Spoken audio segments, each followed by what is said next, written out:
Okay, tureba episode ikurikiye kuri Star Times nk'ibisanzwe. Uyu yari hano, agahinda ni kose, bamubwiye ko kubyara kwe bishobora kutazigera bikunda, ko kubyara ari ibibazo. Ari kurira, yarazi ko twitegeye kwa muganga, arabwira ati kare ibintu byo kubyara se. Yeah.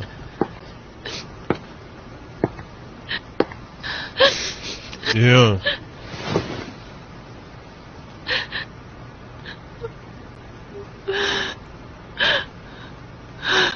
Glenn, I'm sorry. No. Mbabarire. Not to say sorry. You never Bivuga ngo mbabarire. apologize to me. Ntabwo ari gumutsa imbabazi.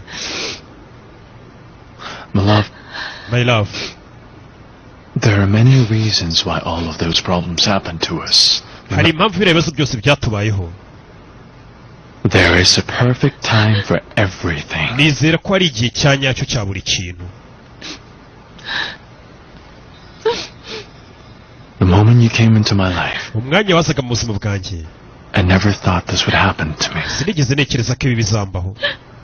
Actually, I thought I wouldn't be able to find anyone. Sinari nzi ko nzigera ngira n'uwo mbona. But you came at the right time. Gusa waziye mu gihe cya nyacyo mu buzima bwanjye. That's why we should keep waiting. Niyo mpamvu dufite gukomeza tugategereza. Yeah. We will come at the right time. Okay.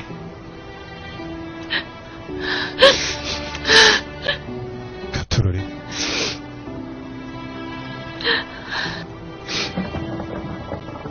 Hana barinjiye. Hi, Mommy. Bite mama? We heard what happened. Twumvishe ibyabaye. We're very sorry, Mommy.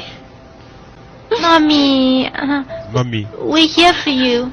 turi hano ku bwawe. Even if we don't have a newborn baby, Niyo tutabona murumuna wacu umubyare, youngest daughter.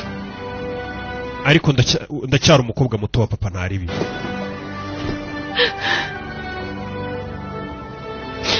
Yeah.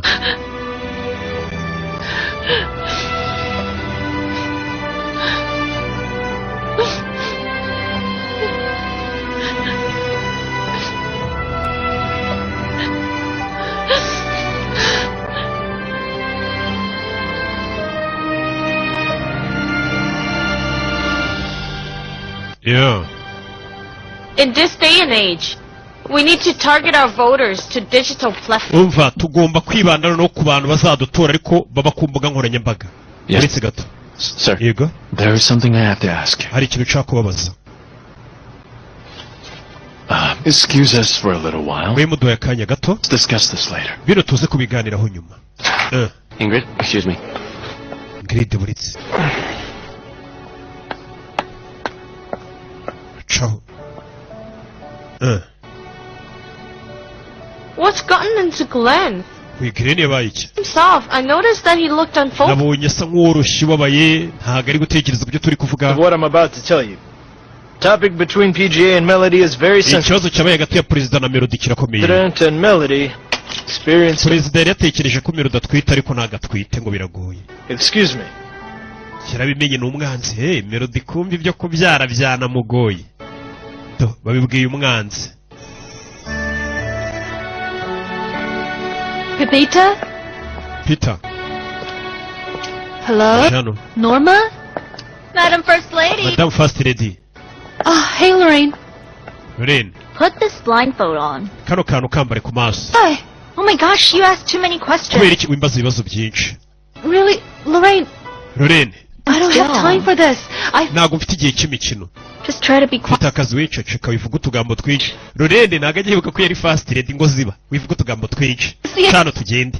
Duh, you're blindfolded. Where are we going? Tugeze. Lorraine, what is this all about? Bino byose ni biki Lorraine? Kamuzanye hano.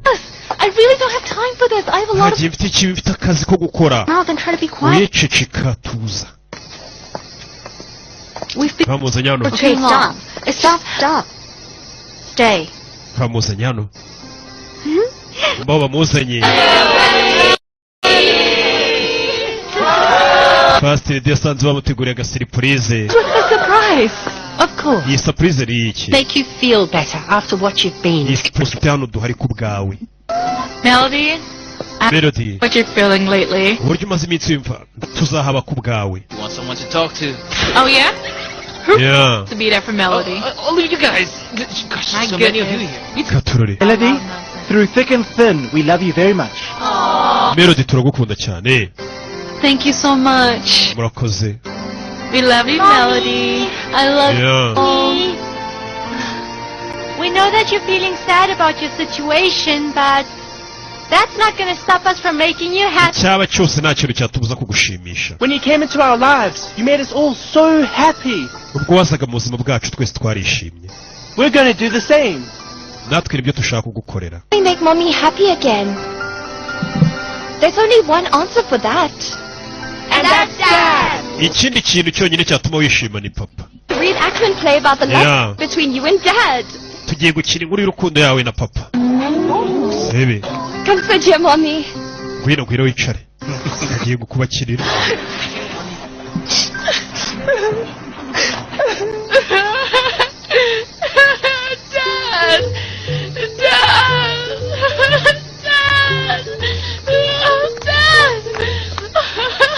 Batangiye kubakinira inkuru y'urukundo ni théâtre ngo banezeze umuntu. Rero udafite ibibazo bagomba kumunezeza. Nibwo yari ari kurira ngo papa we Vice President? Vice President icyo gihe President yari Vice President. Nibyo bari kwibuka. Icyo gihe yari ari kurira nibyo bari kwibuka. Baye bakinira mu buryo bahuye. Mr. Vice President? Vice President. Icyo gihe President yari ataraba President. Yeah.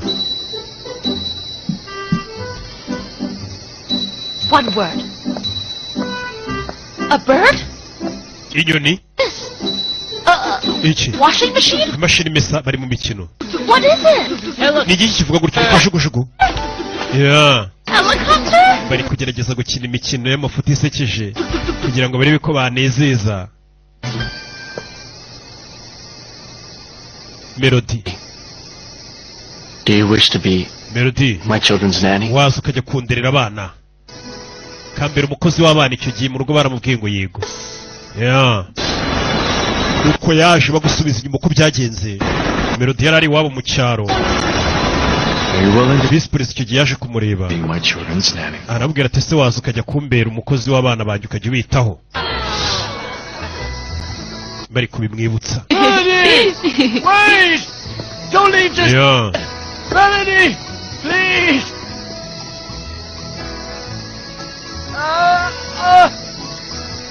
Melody! Why are you still chasing me? Yeah. Because... Kuki ugendaho? Here. Are you getting too... Yeah. Melody. Melody. Ngo ni gutya President yahuye na Melody bateretana. You. Hano bari kubakina ndagukunda. Yeah. Love you too, Pete. Ndagukunda. You're tiring me out, Melody. Melody! Melody. All my life I've been fighting for what's right Arabyibuka. for the country. But this time, I'll be fighting for what's best for myself. I don't want to lose you. Sinshaka kukubura. I want to be with you. Ndashaka kubana nawe. I love you, Melody. Ndagukunda Melody. I love you so much. Ndagukunda cyane. No! Let go of me! Get off me! No! Yeah.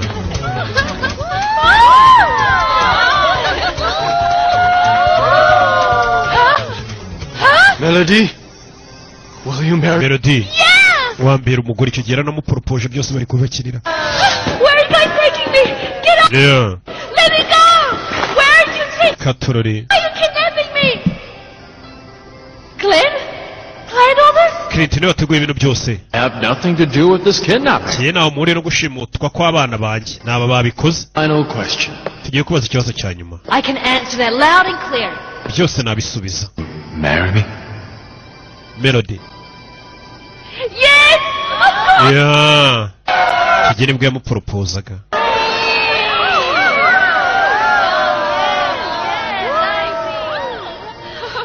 Rebe.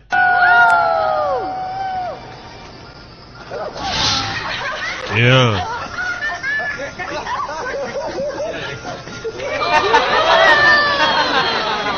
Wait, what's with the veil? None se iri kamba ni iry'iki? Bamushyizeho agatimba nako. Come with me. Ngwino tujyane. Yeah.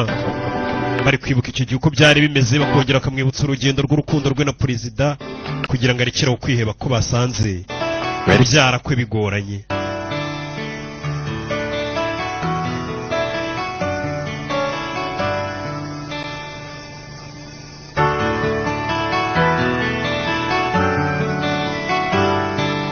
Love. It felt like just yesterday. Ndikumva ari byarabaye nk'ejo hahise. Happy memories. So, my love, I would like to create more beautiful memories with you. May I? Yeah, ndashaka kuzagirana urwibutso rwinshi nawe. Icyo gihe uko byagenze.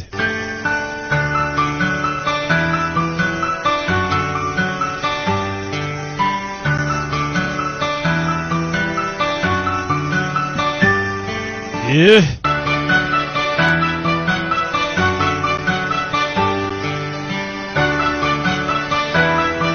Yeah.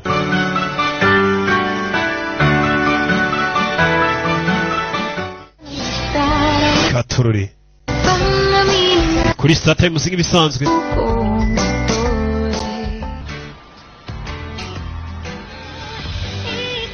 What's that? Nina's my one true love! Nina's my one true love! Jonas! Yeah. That's too embarrassing to Uyu nawe ari hakuno ari kwibuka ukuntu Jonas yavugaga mu kigo ngo aramukunda.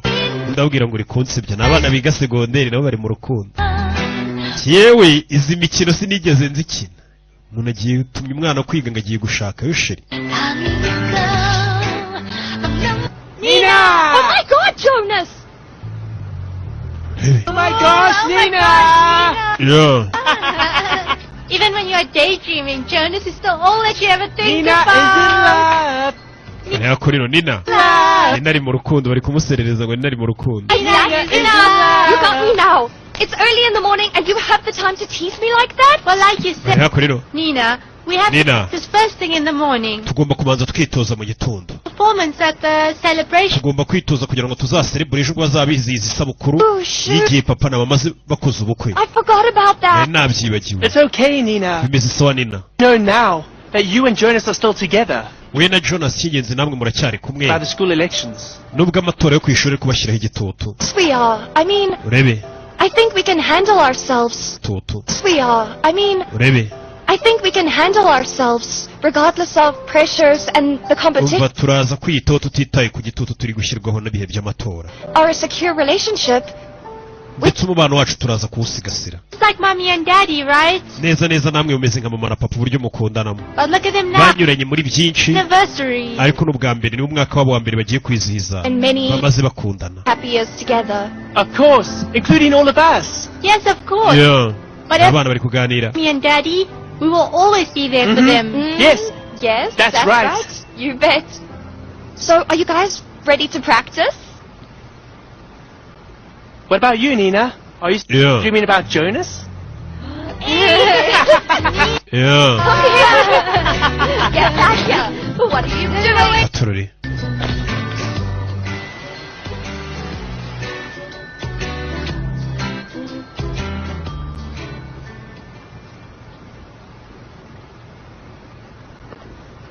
Good morning. You're Mwaramutse. first in bed. Perezida yamuzaniye twa mu gitondo mu buriri bari kumwitaho yibagirwe. Catering service. Ibibazo ari gucamo. It's all for you. Happy and Rwose ni utwawe. Oh, Isabukuru nziza. anniversary month. Wujuje umwaka. Thank you again, my love, for doing all this despite your hectic schedule. of course, it's for my lovely wife.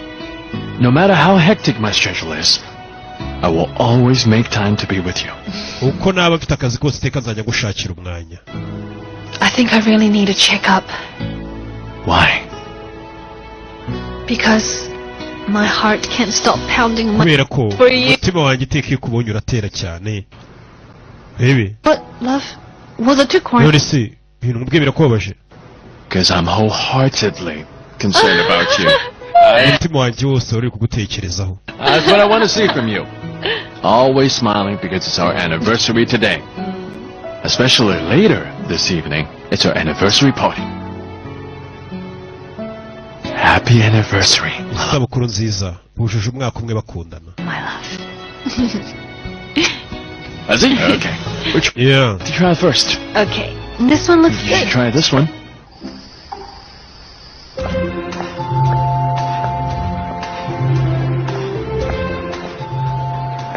Good to see you, Grandma. byiza kubona nyogokuru. nyogokuru w'abana yaje hano. Thank you. Happy anniversary. bagize bari kwizihiza igihe bashakaniye. Cute. Yeah. Thanks for coming here. Thanks. abashyitsi baraje batumiye abashyitsi. Yep. Happy anniversary. Thank you. Yeah. Nice to see you today. byiza kubona uyu munsi. Happy anniversary, Mr. President. Mr. President isabukuru nziza rwose. First Lady, Madam First Lady. Mr. President. Thank you. Mr. President. Looks like you're coming in as a bachelor. wakoze kuza nubwo uje nkaho uri ingaragu. hari umuntu turi kumwe. kumbe yazanye na X. batumiye uyu mugabo aragenda azana nande n'uyu twigendere shu. azanye na Ingrid. ntago bari bamutumiye batumiye umugabo. First Lady. Madam First Lady. Mr. President. Mr. President ntago bari bamutumiye none aje yiziritse ku mugabo batumiye. Anniversary nziza. Ingrid. Ingrid. Mr. President, she's my plus one. none se nibwo mwatumiye njye ariko nyine agomba kuzana n'umuntu umerekeje. Please. Okay. meze nk'uwitumiye muri ibi birori batamushakaga. ni umu ex wa perezida. kuri ya mugore katugenda. I can request for PSG to escort her out right now if you... basaba abajepe bakamusohora nimba ubishaka. I need. nta mpamvu. Just avoid trouble for the time being. reka twirinde ibibazo ahubwo At nawe. our anniversary. sinshaka drama ze muri I want you to... isabukuru yacu. I want you to enjoy. ndagukunda icyo nshaka ukunezerwa. Memorable for you. ndetse uyu munsi ukazahora uwibuka. Love. Love. Our friends, my family, inshuti zanjye famiye yanjye are all here to enjoy. mama wawe bose bari hano ngo binezeze. Our kids.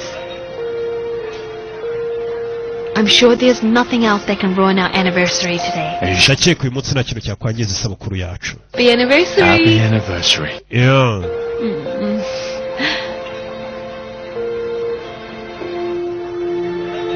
Hey, so how's the party? You must have been enjoying yourself there. Of course. Please wish Mr. Glenn and Mrs. Melody a happy anniversary from me. Katururi.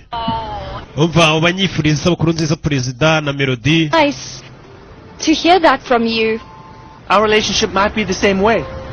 Perhaps 5 years later, I myself would be a legitimate part of the Acosta family. Wow. nanjye fa bidatinze nzaba mbarizwa mu muryango wa Acosta. ubwo ni umuryango wa perezida. Part of my lifelong goals.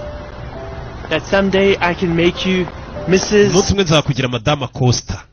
I would be on board with that. ewa ibyo ngibyo ntacyo bintwaye. Now. Jonas dukwiye kuvugana. Okay, I have to go now. mfite kugenda. Hope you have no problem with your pop. nizere ko nta kibazo uri buze kugira. Just call me back if you have free time. uze kumpamagara nubona akanya. Just enjoy your time there. I love you. sawa ugire ibihe byiza ndagukunda.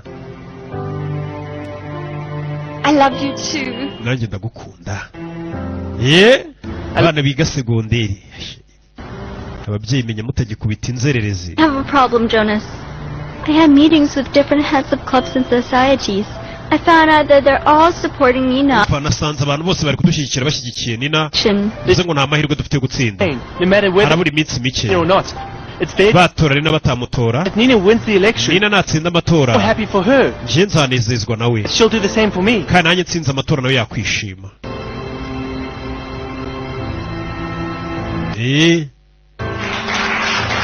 kwereka perezida na sheri we. You always used to tell me that. iteka ajya kumbwira ngo One thing of all is perseverance. ikintu cy'ingenzi ngo ni uguhozaho. Nothing more important than becoming a president. ndetse nta kintu ngo cy'ingenzi kirenze kuba perezida. Love.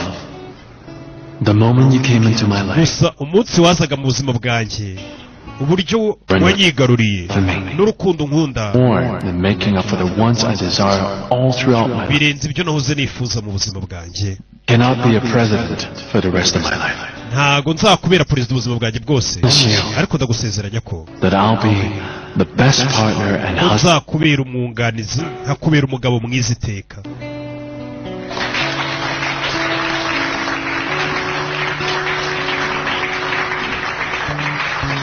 Amagambo ya perezida, bino bintu umuntu muri filime, ubuzima busanzwe nyine bibaho cyane, abantu barakundana, bibaho cyane, abantu bakunda abandi. Hiyi ushaka abasheri uraza kwihangana, turagenda tuvuga gake gake. Harimo utuntu ngo tw'uburwayi bwa hato na hato bwateye.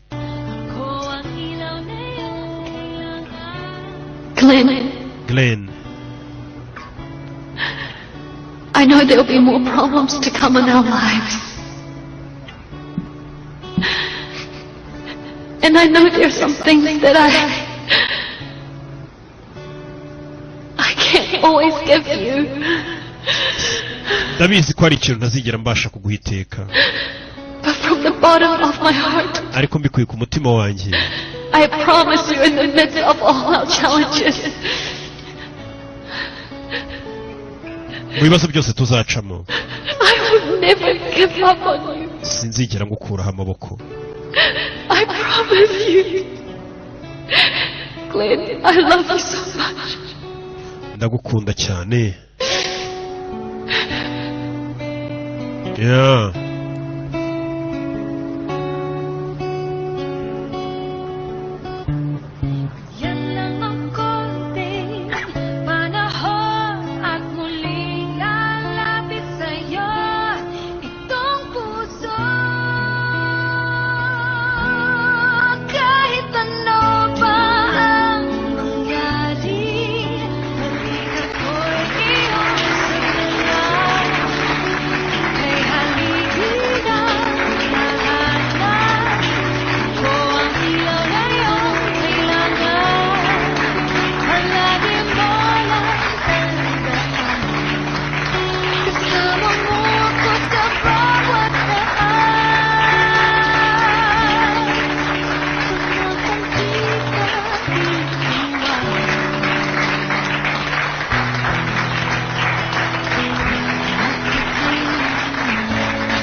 babwiranye amagambo meza y'urukundo hano, aba ex baraba barasha. Mr. President, Madam Mr. President, Lady, Madam First Lady, here is a personal gift of mine. iyo ni impano yanjye mbahaye. Are you really the only person behind the gift? Kuri kwigira nk'ayo mpano ariwe wayiteguye wenyine kandi twayifatanije. Are you sure about that? Where's our due? Twebwe se kuki atavuze ko natwe twayigizemo uruhare ngo duteranyirize iriya mpano? President simmer the grain? Umuginga turahinga agashaka gusarura wenyine hejuru y'ibyuya byacu. wowe ukigira nk'ayo mpano ariwe wayibahaye gusa, twayiteranirije. But you really would have eaten everything. We baraserera, bari gupfa impano ngo bahaye perezida. Sorry.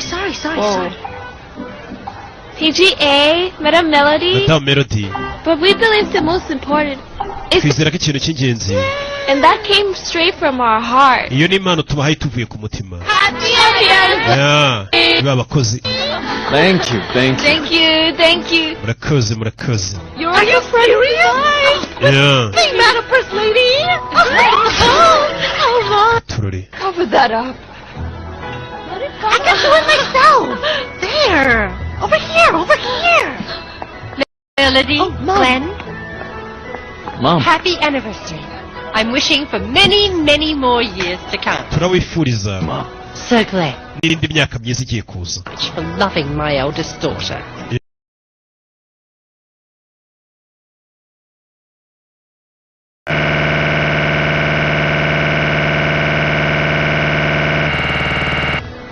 Ninjye wakabaye ngushimira ko watumye wemera ko nkunda umukobwa wawe. And I promise you, Mom, kandi ndagusezeranya, melody is for the ages. urukundo nkunda Melody n'urw'ibihe byose. The two of you are. Yeah. Wait! We're already complete! Come on, let's take a picture! Where are the others?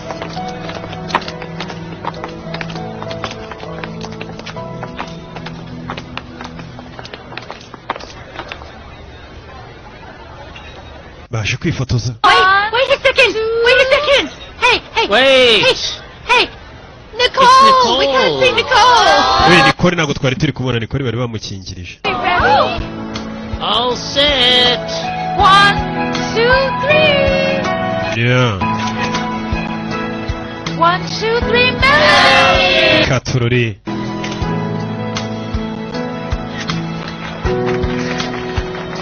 Thank you! Thank you! Biza bite? Let's go! Tugire tugende. It's Wow. Give me a copy. Baje kuri udufoto yavuye nawe. Yes, I'll send it. I'll send Mr. it. President, Madam First Lady, Madame First Lady Perezida mwakira impano. anniversary. Isabukuru nziza. Nawe yabahaye impano mu ex. You, Ingrid. Thank you. Urakoze. I picked it especially for this occasion. Impano nayo bahitiyemo ahanini byerekeye kubera iyo kazi yo murimo cyangwa se uyu mwanya murimo. Arahambuye bareba impano umu ex abahaye. Umu ex impano duhaye ni iyi. Bahise bayihambura vuba barebye abona harimo udukinisho tw'umwana n'udukoresho tw'uruhinja.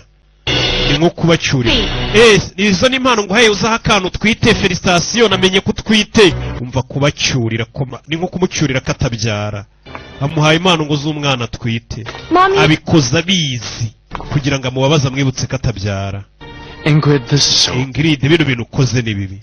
What happened? Kageze bite? Haven't you heard yet? Nta makuru yakugezeho? Melody's false pregnant. Ko mbere udatara atwite?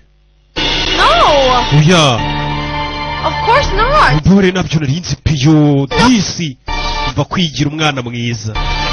Ubaze kuba utabyara umuntu agakuzanira impano y'udukinisho tw'umwana n'utwenda tw'umwana ngo rwose akantu twita gucyurira. Leave us be. Come here. I had Stop! Bino ndabirambiwe. but I need to talk to you. Ntabwo nzi icyo ugamije ariko ndashaka kuvugana nawe. Glenn! Perezida yamuzanye hano. Yarakaye. Just an honest mistake. I didn't Umva ni ikosa ryabayeho ntabizi. get me in the loop. None of this would Kuki mutamaye amakuru? Quit pretending, Ingrid. Rekera kwigirisha nkaho utari ubizi. Yes, you went here to ruin my... Waje hano uje kwangiza anniversary yanjye na Melody. Ibihe byiza byanjye nawe. All due respect, sir. Ibyubahiro bya nyakubahwa. Don't put the blame on me for your... Wikira amakosa kubwo kuba umugore wawe atabyara ni njyewe ugiye kubizira ni njyewe watumye atabyara. Nyagasani. Here as your political... Gende hano nk'umuyobozi wawe mu bya politike. It's over. Birarangiye. Using your position to ruin Melody and... Sinshaka uzakomeza gukoresha umwanya naguhaye kuko kumfasha akazi kugira ngo wangize urugo rwanjye n'ibihe byiza na Melody. Nibwo bwa mbere n'ubwa nyuma nkubonye mu ngoro ya perezida. Ndakwirukanye. Sawa. Once I'm out of here, nitsohoka hano I'll be dragging you down with me. ndagushyira hasi. Everyone has to say about your past affairs. Abantu baraza kumenya ibyahise hawe Wanted me and didn't want. ko wanteye n'inda ukabihakana. Do what you want and say what you kora want. ibyo ushaka. Whatever happened to us in the past, I will not... ibyabaye hagati yanjye nawe ndaza kubihakana. Hebe Glenn, wait. Glen buretse. Perezida yarakaye. I'm sorry. babarire. I didn't mean to threaten you. Sinashaka kugutera ubwoba. It's just that you gave me this job and... gusa wamaye nyine kano kazi. I'm just trying to defend it. This is all I have. kandi ngomba kukarengera nicyo cyonyine mfite. This is all I have, Glenn. aka kazi niko konyine mfite wikanyirukana. amarira yabo uramutse uyizeye nahita amenya ko ugisinziriye. I swear to you, ndakurahirira. I need knowledge of this false pregnancy. And I'm really, really sorry. I'm really... Mbabare ntabwo nari namenye ko umugore wawe atabyara. Please, I swear. ndarahira. But look at it from my side. ariko birebere ku ruhande rwanjye. You always keep doubting me. buri gihe unshidikanyaho. Please, Glenn. ndakwinginze Glen. Don't resort to firing me. wibikemurisha kunyirukana. Let's talk about this tomorrow. reka bino tuzabiganire hejuru. You're dismissed.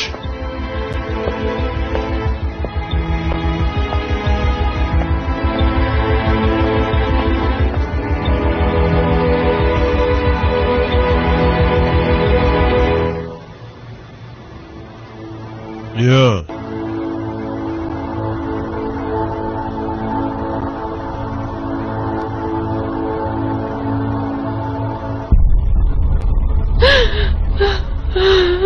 Uyu dore agahinda bamwibukije ko atabyara.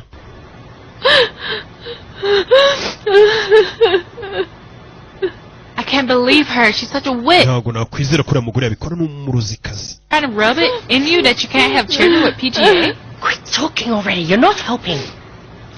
Rekera kuvuga nawe ntacyo uri gufasha. Melody, I was Melody. shocked by what she did. But then maybe Ingrid really wasn't aware. Wabona uriya mugore Ingrid ataranabizi tukaba turi kumurenganya. Mommy, just don't mind her. She's right, Mommy. We're always here for you. Mama iteka turi hano ku bwawe. You have two beautiful princesses and one handsome gentleman. They have become your children. You Hano have ufite abana beza n'ubundi bazaba abana bawe ni babiri n'umuhungu umwe. married, and they look at you as their mum too. Katurore. Maybe it's only right. Ahari aravuga ukuri. Maybe this was all because I still have 3 children under my wing. Ahari wabona impamvu nari kubyara uko mfite abandi bana batatu. The Lord must have known I'm in full capacity. Imana ikaba yaravuze ati ubushobozi ufite n'ubundi nubwo kurera abana batatu usanganywe. Gusa ntabwo ari wababyaye. Ababereye mukasa ariko ubwo nyine n'abana be. We love you, Mommy. But I'm only joking, okay? I will never Yeah. get tired of caring and loving all of you. Ntabwo nzigera ndekera kubakunda. Ndabakunda cyane. Too, Mom. I love you all so much. Yeah.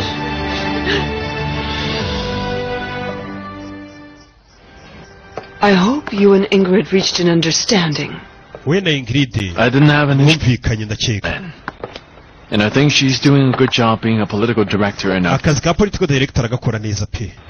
in fact, Melody understands that Ingrid is a big asset for us. Ndetse na Melody arabizi ko Ingrid adufitiye umumaro. Glenn, I know how hard and painful it is. Ndabizi uburyo bibabaje mu bino bintu. Your wife. The longer it goes untold, the more bothered I am by it. But we both know that you can't tell her the truth. Not now. Twembi turabizi ko udafite kumubwira ukuri nonaha. Nta nubwo uzigera kumubwira. Ni ukuye kuri. I know it's getting too heavy for you, Ndabizi birakuremereye. but I'm always here to bear this burden with you. Uyu mutwaro nzawikorera nawe. Sasa perezida n'iki kindi yagize ibanga atagomba kubwira Melody. Can't go on forever. Mama bino bintu ntabwo twabiceceka iteka. I need to tell Melody the truth. Melody mfite kumubwiza ukuri. Bivuze ngo hari ukundi kuri bahishe Melody. But Glenn, Uteye ubwoba. can you break her heart? Uko kuri ni ukubwira Melody uzaba umubabarije umutima. Know very well that she loves your children very Urabizi ko Melody akunda abana bawe. Yeah.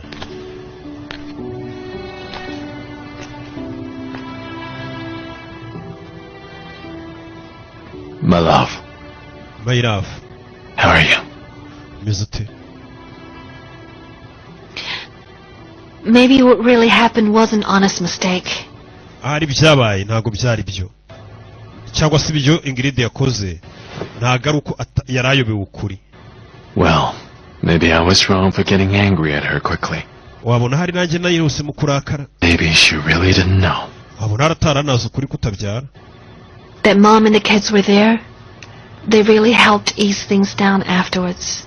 Love, Nyuma yuko ugiye mama n'abandi bamfashije gutuza. I have something to tell you. It has to do with the Hari kids. ikintu nshaka kubwira kandi gifite aho gihuriye n'abana. Ngiye kumubwira telefone irasona. My test results are out. Ibisubizo byo kwa muganga birasohotse. Aje kureba.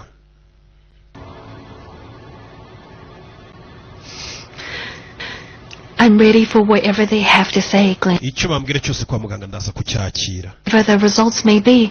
Ibisubizo byose biri buve kwa muganga ngomba kubyemera. Because whatever happens, Kuko icyaba cyose you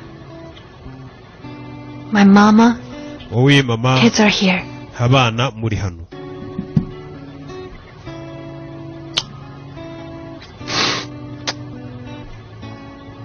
Yes. We'll always be there for you. Sawa, iteka tuzaba duhari ku bwawe.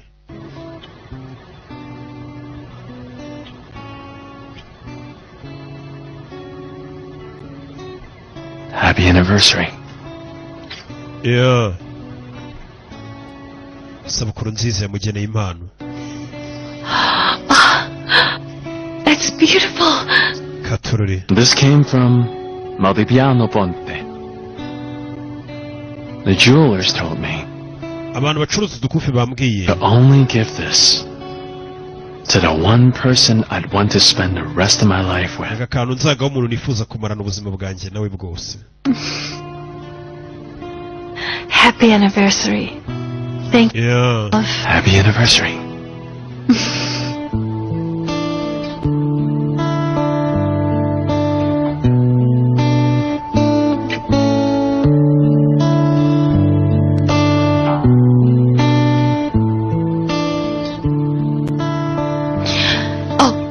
What was it that you wanted to tell me? Icyo washaka kumbwira. Oh, nothing. Just the bracelet. A surprise for you. It's beautiful. Thank you. Yeah.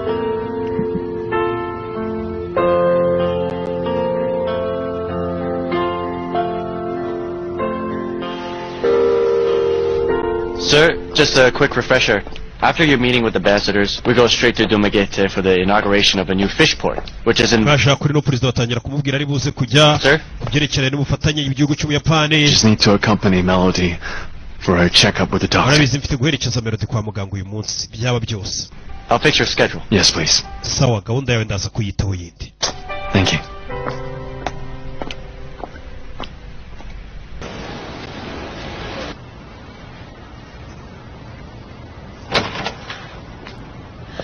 Doc.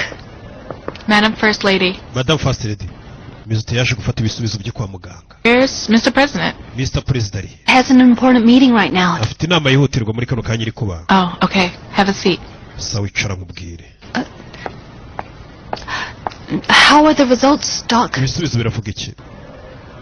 Mr. President, good morning. Love. Good morning. I thought you had an important I'm sorry. meeting.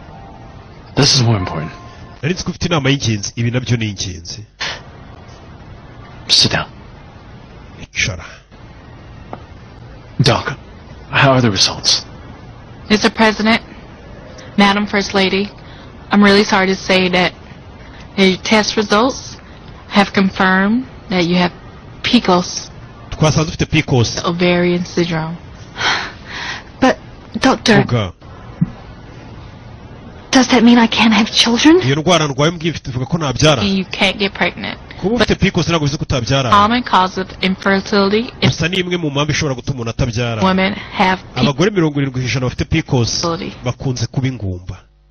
Mr. President, Madam First Lady, Perezida Madam First Lady to me for just a moment. bimumaye akanya gato. Afite indwara ishobora kumubuza amahirwe yo kubyara. Love. Love, My love. I'm okay. Meze neza. Besides, I already told you I can... Ikindi nakubwiye ko ibiri buve muri mu bisubizo bya muganga ndiho byakira. won't change your feelings, Kuba nabyara nizere ko bitazahindura uko mfata. the way you see me. Cyangwa bihindura uko mbona. Love. My love. Nothing will ever change my feelings and love for you. Nta kizigera gihindura ibyiyumviro n'urukundo ngufitiye. And I already do have children. I'm more than ready to be their loving mother. Niteguye nanjye kuba umubyeyi mwiza. And I think it's for the better. Our children are all grown up. I don't have to babysit them anymore. Right? Abana bacu bamaze no gukura ubusi ngombwa njye mbirirwa iruhande. Ni ukwikomeza.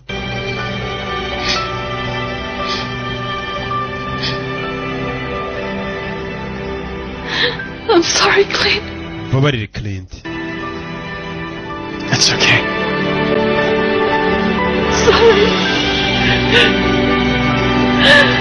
Sorry. I'm so sorry.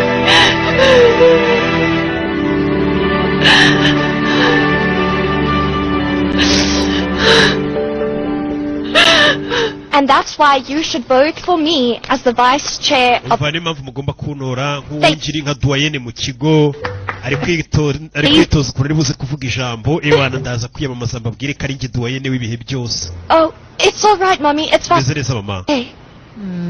Are you sure? I can make one for you right now. Or I could serve as your audience for your speech. umva nshobora kugufasha nkagutegura n'ijambo uri buvuge. Hey, it's okay. oya bimeze sawa urakoze. Really? koko.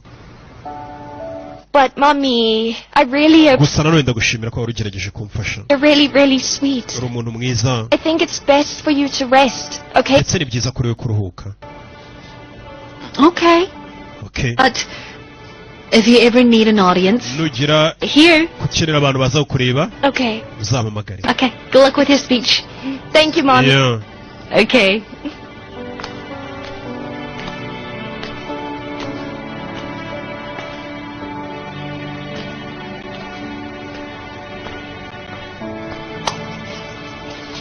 Nathan, do you need some help over there?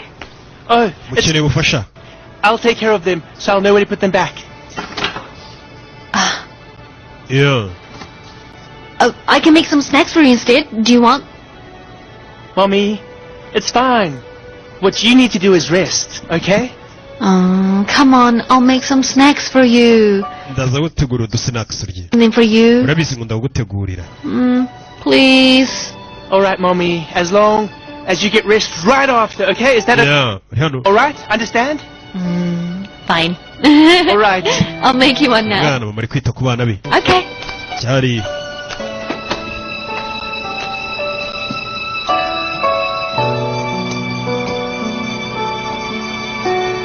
Yeah.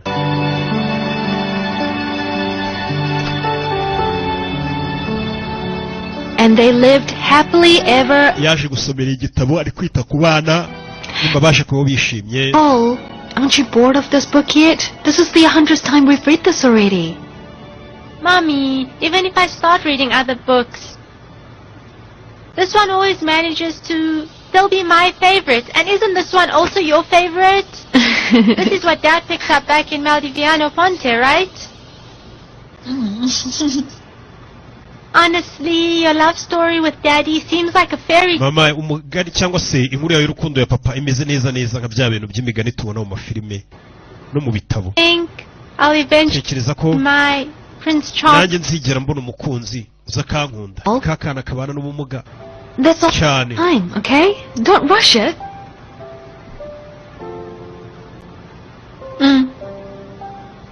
rebe.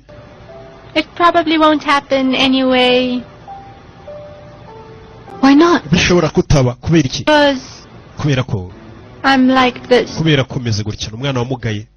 Listen, Nicole. mva Nicole. Nicole, don't ever think your condition uzajya utekereza ko kondisiyo iri mu person. ituma utaba umuntu. You know what? urabizi There's a time when you'll grow up and eventually igihe kizagera ukure the one uhure n'umuntu wawe love wa undi urukundo rwa nyarwo you and you will love them back. wa undi uzagukunda nawe ukamukunda. But like I said, you don't rush these things. gusa ntukihutishe ibintu. Stay by mommy for now. I want you to enjoy your time as my youngest princess. ndagira ngo unezerwe n'ibihe byawe Urasa. n'igikomangoma gito cyanjye. Be too independent. Sometimes I feel like they don't want me to take care of them. But you're still my baby, okay? uzagumura umwana wanjye sibyo? Mommy, I'm already a big girl too. mva mama amaze gukura. And aren't you tired of having to babysit me? ese ntabwo urambiwe guhora umbona nk'akantu nyitaho? Never ever. ntabwo bizigera biba. Me being a mother to you and to your siblings kukubera mama n'abavandimwe bawe me happy, and also it's what's keeping me inspired. nibyo bintu bituma binkomeza. To the sun, to the moon, and to the stars. Wow. Yeah. Did you learn that? Me too, the same. I love you all. To the moon ndagukunda ubuziraherezo. and back.